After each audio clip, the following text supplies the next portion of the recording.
সুন্দরবনের মৎস্যজীবীদের জালে ধরা পড়ল দুটি বিশাল গোখরা সাপ। আটলে চাঞ্চল্য এলাকায়। বর্ষার ভেজা হওয়ায় হিঙ্গলগঞ্জের আম্বেরিয়ার নতুন হাটে মাছ ধরতে গিয়েছিলেন স্থানীয় মৎস্যজীবী সুখেন কয়াল।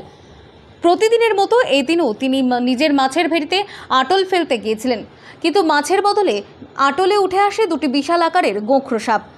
একজন মৎস্যজীবী শুভেন্দু কয়াল, উনি রাত্রিতে একটা আটল পেতেছিলেন তার জায়গায়, সেখানে দুটো বিশাল আকারের পদ্মগৌড় সাপ পড়েছে। আমরা বন দপ্তরকে সংবাদ দিয়েছি, বন দপ্তর আরও 2 জায়গায় সংবাদ পেয়েছে, সেখানে যাওয়ার কথা বলেছে।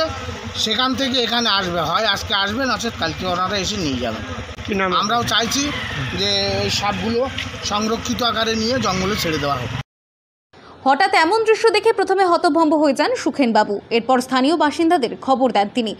দেখতে দেখতে ভিড় জমে যায় এলাকায়। পথচলতি মানুষও থমকে দাঁড়ান। সকলেই বিস্ময়ের সঙ্গে তাকিয়ে থাকেন জালে আটকে থাকা দুটি বিশালাকার গোখরার দিকে। আতঙ্কের পাশাপাশি কৌতূহল ছড়ায় চারিদিকে। এরপর সাপ দুটিকে ও আটল রাস্তার ধারে নিয়ে আসা হয়। খবর দেওয়া হয় বন দপ্তরে। স্থানীয়রা জানিয়েছেন, বর্ষার মরশুমে সুন্দরবনের বিভিন্ন ভেড়ি খালে প্রায়শই বড় সাপ ঢুকে পড়ে। আম্বেরিয়া সুইমেনকারা মৎস্যজীবী আটলে বিশাল বড় আকারে দুটি সাপ পড়েছে, তাই আমরা দেখছি। বন দপ্তরকে খবর দেওয়া হয়েছে, তারা আসছে। খবর দেওয়া হয় বন দপ্তরে। স্থানীয়রা জানিয়েছেন, বর্ষার মরশুমে সুন্দরবনের বিভিন্ন ভেড়ি খালে প্রায়শই বড় সাপ ঢুকে পড়ে।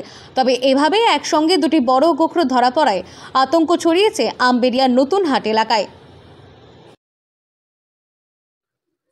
বসিরহাট থেকে জুলফিকার মোল্লার রিপোর্ট, লোকাল 18 বাংলা।